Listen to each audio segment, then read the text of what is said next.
Hi, welcome back to the Man Cave. I know we've been way off target for quite a while and we've done some different videos here and there. Today I want to get back on track with some of the unboxings that we still have left from Gen Gun. There's about 9 different things to still go through, maybe a little more. So today we thought we'd start with our Epic Encounters boxes. I was able to pick up the Drow sets while we were there. So I'm going to read you the backs real quick. 16 awesome miniatures, an epic battle in a box, get gaming in minutes. The Epic Encounters Palace of the Drow Queen. Driven by a hatred of the surface world and their need for vengeance, the Drow visit devastation wherever they tread. The plans of their queen must be thwarted no matter the cost. With 16 highly detailed miniatures, a double-sided battle map, and a fully statted encounter, you can be ready to play in minutes. Open the box and assess a world of danger and adventure, all ready to deploy in your games. Whether it's exquisitely sculpted enemies or a fully planned encounter, you can be ready to run in minutes. Epic Encounters is the best way to turn your game nights up to 11. So I thought we'd start with this box. It says it also includes a double-sided encounter map, an adventure book, miniatures and stats, tips and tricks for building tension and excitement. It's cool. It's of course officially able to be compatible with the 5e system. And it's done by Steamforge Games. Right now Steamforge is about to launch a Bard Sung campaign on the 22nd of this month on GameFound, and they've revamped a lot of the rules from the original Bard Sung campaign. They've listened to a lot of player feedback. They're changing from a D20 to a 2D6 system, at least for combat. And there's even going to be a crossover book where you can get the new rules. You get a free pack if you were a backer from before, so you can use your old set with it. The reason I bring that up is because Epic Encounters, the first set I bought, the kobolds and stuff, I originally got for Bard Sung, since they had cards that were in the game that were for some of the models from the other sets. I'm kind of hoping they do that again, but Sherman hasn't told us all of his plans yet, but he's been doing some really good developer diaries on GameFound, and if you follow along now, you actually get a gift inside the campaign of a specific miniature. So I recommend it. I enjoy Bard Sung a lot. I do understand that there was a lot of people who said it was too grindy and there was too many rules and it was too hard to focus and everything. So they're cleaning all of that up and they're incorporating a backwards book to make the first one even better to play again. I really enjoyed Bard Sung. My son, Gabriel, really enjoyed Bard Sung. It's a great game with great minis. And, I mean, the quality of the components was definitely there. Steamforge has that in spades all the time, so... Now they're just making a second run. It's not a sequel. It's a whole standalone game within the same world. So, all right, back to our box here. Inside this first set, we have an ad for some of the older stuff. All the Orc King, Cowards of the Frost Giant, Shrine of the Kobold Queen, and Lair of the Red Dragon. Every one of these, epic, of course, and I recommend all of them. And I can do that since I own... The only one I do not own right now is the Undead Queen one. That small miniature is the only one I do not own yet. I stress yet, it's on my list of things to get at some point. It's just not a high priority thing. This was much higher on my list. Alright, so we have our double-sided map. One side is a little easier to see, I think. And that would be this one. And then we have our second side here. Okay, we're going to put this off to the side. I think we're going to set this side up so that we can see the minis on it, so we see how that looks. Put this on the corner over here so we know what's there. All right, next we have our Palace of the Drow Queen book. And the nice thing about the rule books, I mean, the size is good, and look at the art. The words are not too small. The backgrounds are good. The art normally is pretty thematic. What do we have here? So this says the Drow. So it's their story. And I believe here's some adventure hooks for you. In the way they wrote their stuff here, here's the docks, which is one of the maps. This one, which is right here. I think that the way they write their maps, or the Drow in this, is their constructs, which I think is a pretty unique turn of a classic villain. I know that with TSR undergoing a lot of changes in the not too recent past, including the possibility of taking away a lot of people's ability to write stuff for them. Some people have started to pull away and do their own thing, and I think making Drow into some sort of technologically created race is a pretty interesting take on an idea, and something that TSR is very much different from, so I think that's where they were trying to differentiate themselves. All right, in here we have 1, 2, 3, 4, 5, 6 types of sculpts. So I'll take out one each so that you can see what they are. And then we'll look up what they are once we have the 6 guys out here.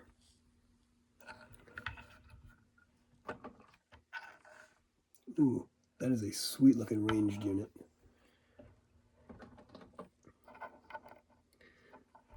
Some sort of magical wielding thing. This must be the Drow Queen herself. And then, as normally, we have a mounted unit as well. Alright, so if I look these guys up in the book here. It's like almost like a gecko or something. It looks really cool. Commander Wizard? Maybe. That first one that had the shield is called a Drow Warrior. Basic warrior. Okay. Medium construct, neutral evil, AC of 15 with chainmail shirt, 17 with the shield, hit points 45, which is 68 plus 18, speed of 40 feet, skills, perception, +2, stealth, +4, senses, they have dark vision for the 120 feet, passive perception 12. Languages, they have elvish and undercommon, condition immunities, they can't be charmed, frightened, poisoned, or unconscious. Nice. Strength of 15, dex of 14, con of 16, intelligence 8, wisdom 11, charisma 12. That's pretty good. Creature has the following modifications at lower levels. Oh, all right. So then they modify it here. For levels 1 to 4, their AC is 12 and 12, which is 2d8 plus 6. Crossbow attack does not deal damage. They don't have a crossbow. Poison damage. I think the warriors are both the crossbow guy and the non-crossbow guy. Oh, so this is also They're one both of the Drow warriors. warriors. One's just a range attack. Okay. So this guy can go on this side. Yeah, there. That works. It looks like a bridge almost right there. Yeah. Next we have the lizard. I think it's a dock. This is the water, and I think that's a ship sitting there. So then we have the lizard cavalry, they call them. This thing looks awesome. Large beast unaligned. AC 12 is its natural armor. Hit points 19, which is 3d10 plus 3. Speed of 30 feet, climb of 30 feet. Skills, dark vision 30 feet. Passive perception 10. Languages, of course, it does not speak. So that's the lizard, and Yes. so then The warrior's riding it. the lizard, yes. So if you killed the warrior, the lizard might not still keep attacking you. That's probably true. Strength of 15, dex of 12, con of 13, intelligence 2, wisdom 10, and charisma of 5. And they have stat modifications for this too. It says that the creature has the following modifications at lower levels, 1 through 4, AC 8 and 12. And then base attack deals 3 plus 3, 1d4 plus 1 piercing damage. That's nice. And then they have the 10 plus levels here too. AC 15 at 2d8 plus 3. So that's nice that it's got the 3 different stat levels. That's something that I don't think we've seen, but we've seen other books that have suggested stat modifications for these, but nothing like this. So yeah, that warrior, he's got the sword. They've got the stats for the sword or the crossbow on here. They have sunlight sensitivity, innate spell casting, at will they can pass dancing lights, multi-attacks, unusual nature. Drow warrior doesn't require air, food, drink, or sleep. When it drops to 0 hit points, it becomes a lifeless husk as its essence returns to the Drow Queen, ready to be imbued in a new vessel. So that's a really interesting story along the for these guys this time. I really like that. So the special abilities of the lizard, it has spitting mad. If the lizard has a creature with a spit, hits a creature with a spit attack, and then in the same turn moves at least 30 feet straight toward a creature, that target must succeed on a DC 10 strength saving throw or be knocked prone. If the target is prone, the lizard can make 1 bite attack against it as a bonus action. Its bite, melee weapon attack plus 4 to hit, reach of 5 feet, 1 target, hit 6 points, which is 1d8 plus 2 piercing damage. And it can spit poison. The lizard sprays poison in a 15-foot cone. Each creature in that area must make a DC 12 Constitution saving throw, taking 18 poison damage on a failed throw, or half as much damage on a successful one. The strong wizard. That's pretty cool. All right. The one that looks like it's riding on air. That'd be this guy. Is called a Oneiromancer, I think is how you say that. It's a medium construct, neutral evil, AC 12, which is 15 with mage armor. Let's put him back Hit there. points is 27, 68. Speed is 30 feet. Skills, perception +5, stealth +4. Senses, dark vision 120 feet. Passive perception 15. Speaks Elvish and Undercommon. Conditional immunities, charmed, frightened, poisoned, and unconscious. Strength 18, dex 14, con 10, intelligence 18, wisdom 16, charisma 12. It's got an unusual nature. It doesn't require air, drink, sleep, same thing. And then when it goes to 0, it becomes a lifeless husk. Sunlight sensitivity, innate spell casting. The spell casting ability is intelligence. They can cast the following spells requiring no material components: at will, dancing lights, message, mage armor, minor illusion, 3 times a day each, charm person, cure wounds, ray of sickness, sleep 2 times a day each, darkness, detect thoughts, dream. Once a day each, they can cast clairvoyance, eye bite, hypnotic pattern. Wreathed in dream, the Oneiromancer makes no physical attacks, but any character making an attack against it within 10 feet must succeed on a DC 14 intelligence check before being able to make the attack.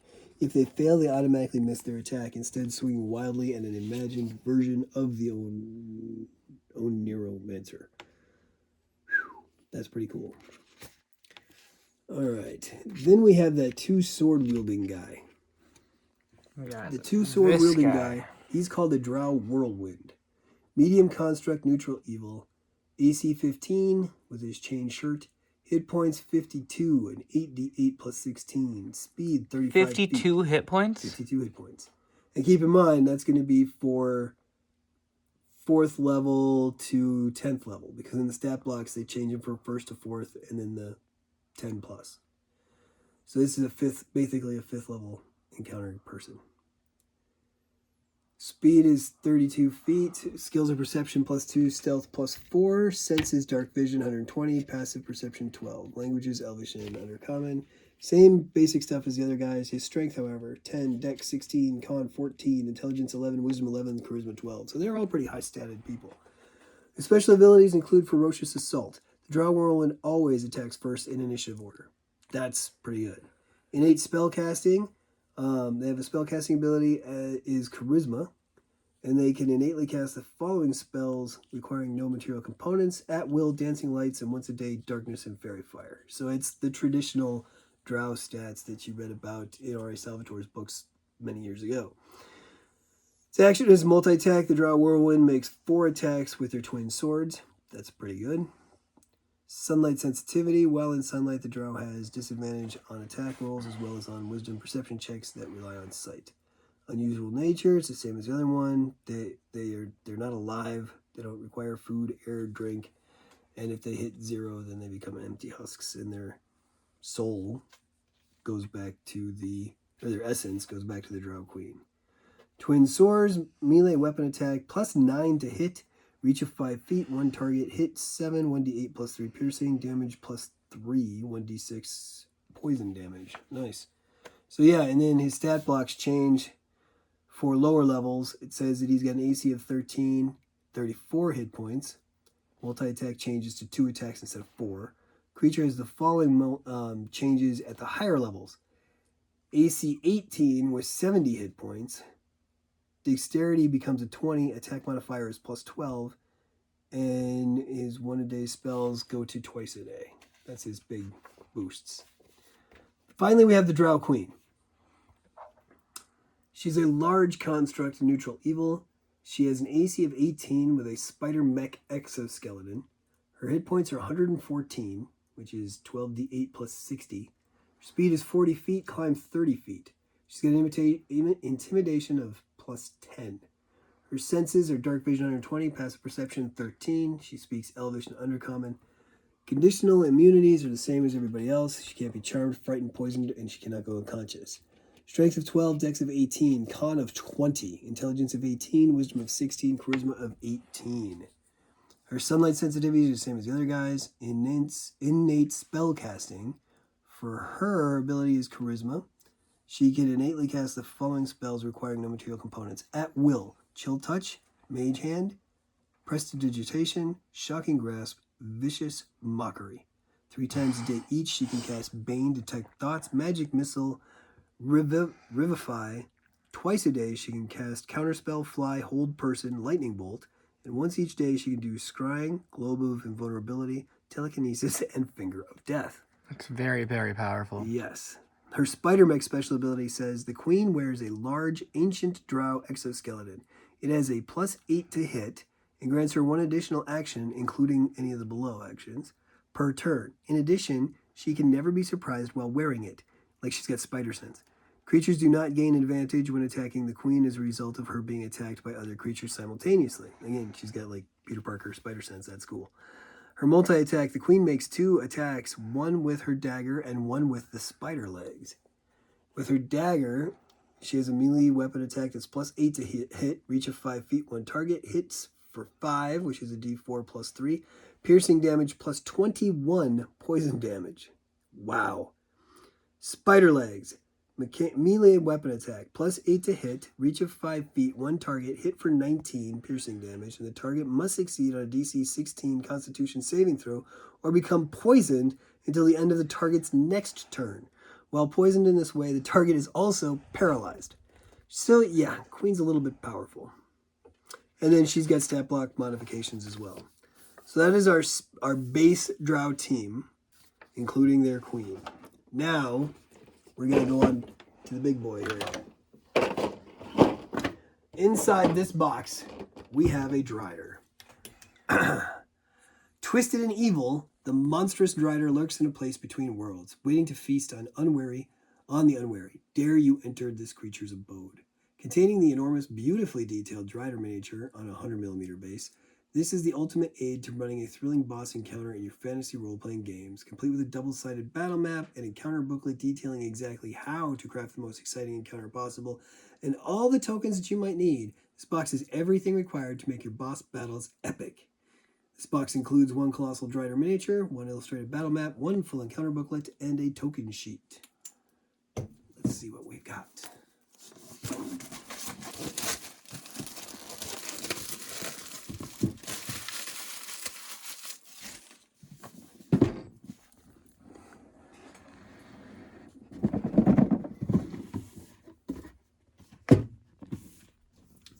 Inside the box, we have the same ad as the other box. All right. 1 double-sided map that looks like the Drider's lair. Ooh. We have regular illumination, it looks like. And one that I think might represent the dark vision. Yeah, I that makes love sense. that purple. So we're going to leave that one down. So in here, we have the Drider book. The Drider book has some incredible artwork. Talks again about the levels of play for the difficulties and the damage difficulty levels. Look at the art. So it's a fairly standard book here. Rifts in the earth. So there's a lot of different encounters, how to battle it, what the Drider does. And then here's some of the stats for a Drow warrior, which then has Drider corruption here. That's gross. And then Drider blasphemy, and then Drider abomination. So typically these have 3 levels, and that's what they for their sets. For each of these giant minis. So taped. There we go. All right, moment of truth.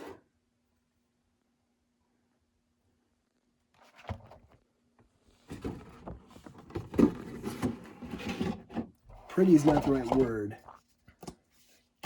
Cursed yet majestic seems to work.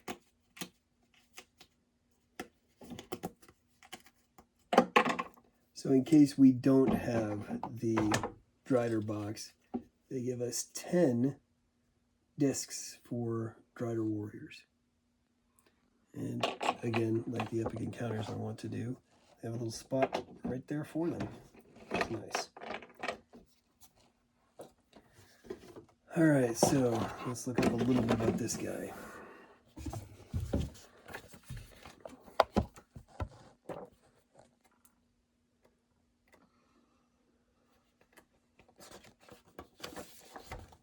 The Drow were crafted by the surface elves, then exiled and left to create their own twisted society. The Drider, though both cursed and blessed, was formed from nightmares. It is a distillation of a warped sense of both kindness and malice, flesh ripped up, remolded, reformed. A Drider is a hideous melding of a Drow and a giant spider, at least in its most basic aspect. Much is whispered about the Drider, some is true, much merely conjecture. Take what intrigues you from this list below and ignore everything you don't like. So I'm not going to read each of these. I'm going to leave these for you to find when you're running this in your campaign. There's a page that talks, there's 1, 2, 3, 4, 5, 6 different parts of lore, along with 5 different adventure hooks, things that you might find inside of its lair, tactics to fight it, encounter aspects, which is a whole chart here, using the different terrain to its advantage and to yours as a encounter. Drider webbing, GM tips, sickly crystals, tunnels, rifts in the earth. This is awesome. The fact that it has phase shift, singer, multi-attack, breath of the goddess, servants of the goddess, web shots, all tied up. So they talk about the goddess a lot. It's got a, in traditional Drider and Drow lore, the goddess that they were talking about is, of course, Loth, the Spider Queen. But I don't know what they're using here, because it's not direct ports from D&D. It's just D&D adjacent. Lair abilities through the vents. Servants of the goddess again. Spider's kiss. Only a nudge can make you like me. Phase shift, all tied up. This is pretty incredible. I want to look down here on some of the special abilities here. So like I said, the set comes with 10 tokens for Drow Warriors, and so their stats are in here in case you don't buy the other box. And then the first lowest level Drider is called the Drider Corruption. A large monstrosity chaotic evil. AC of 19, which is natural armor. Hit points 123. Speed is 30 feet, climb 30 feet. Perception +5, stealth +9, dark vision 120. Passive perception 15. It knows Elvish and Undercommon. Strength would be 16, Dex of 16, Con of 18, Intelligence 13, Wisdom 14, Charisma 12. It's got Fey Ancestry. It's got the advantage in saving throws against being charmed, and magic cannot put the Drider to sleep. Oh, that's interesting. Sunlight sensitivity like the rest. Webwalker. The Drider ignores movement restrictions caused by webbing.